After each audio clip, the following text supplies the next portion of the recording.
নিয়েছে, এবারে পরিবর্তন চাই। তাই ভোটের পরিবেশ কমপ্লিটলি আলাদা। এবং আরেক দিক থেকে আলাদা যে ইলেকশন কমিশনের অসাধারণ কাজ, সিকিউরিটি বলুন, ক্যামেরা ম্যানেজমেন্ট বলুন, সেন্ট্রাল ফোর্স বলুন, সব কিছু, মানে একটা পিঁপড়েও ঢুকতে পারবেন। I am so proud.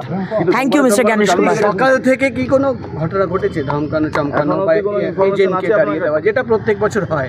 না, ধমকানোর হয়েছে আমাদের গর্গডাঙ্গার যে বুথটা, দুটো বুথ আছে ওখানে। আপনারা মনে থাকবেন একটি টিএমসির ক্যাডার আছে সুবীর ব্যানার্জি, যাকে ইলিগালভাবে চাকরি দিয়েছিল তপস ব্যানার্জি। সেই হাফ প্যান্ট পরে যিনি এসেছিলেন আমাকে হেকেল করতে, সে সকাল থেকে আদিবাসী পরিবারে আদিবাসী গ্রামে গিয়ে ধমকাচ্ছে। আমি ইলেকশন কমিশনকে জানিয়েও দিয়েছি। দিদি, সারাদিন কীভাবে করবেন, ভোটটা পরিচালনা করবেন? খুব মানে মাথা ঠান্ডা রেখে জায়গায় জায়গায় যাব। এখন গ্রামীণ এলাকার দিকে যাব না। আমাদের নিউ টাউনের নাকড়াসতার মিন্টু চ্যাটার্জি কাল রাত থেকে ধমকাচ্ছিল, তার নামেও কমপ্লেন জমা পড়েছে। আজ সকালে গর্গডাঙ্গার সুবীর ব্যানার্জি। আমি অবাক হয়ে যাই, মমতা ব্যানার্জি আপনি বলেছেন এত কাজ করেছেন, তা আপনার ক্যাডারগুলো এইভাবে ধমকাচ্ছে কেন? কাজ করলে তো ধমকানোর দরকার পড়ে না, কাজই তো কথা বলবে। তো জায়গায় জায়গায় গিয়ে আপনারা ধমকাচ্ছেন। 15 বছর কোনো কাজ করেননি নাকি মমতা ব্যানার্জি? জবাব দেবেন বাংলার মানুষকে। নিজের ভোটারদেরকে কি বার্তা দেবেন? নিজের ভোটারদের এটাই বলবো যে অবাধে ভোট করতে আসুন, বাড়িতে বসে থাকবেন না, ছুটি কাটাবেন না, বাইরে বেড়াতে যাবেন না, মাংস ভাত খেয়ে ঘুমিয়ে পড়বেন না। আপনাদের কাছে আমার করজোরে নিবেদন, যাকে খুশি ভোট দিন, কিন্তু ভোট দিতে আসুন। ভয়, একদম ভয়ের পরিবেশই নেই, কোনো ভয় পাবেনই না। বললাম তো, জায়গায় জায়গায় সেন্ট্রাল ফোর্স তো পুরো বুথকে ঘিরে রেখেছে।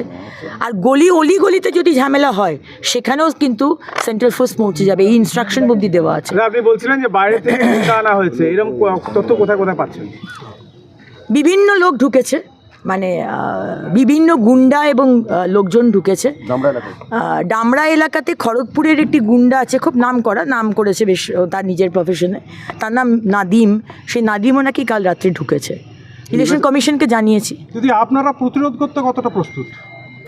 প্রতিরোধ করে, আমরা তো গুন্ডা নই, আমরা তো লাঠি সোটার ওই পিস্তল রাখি না।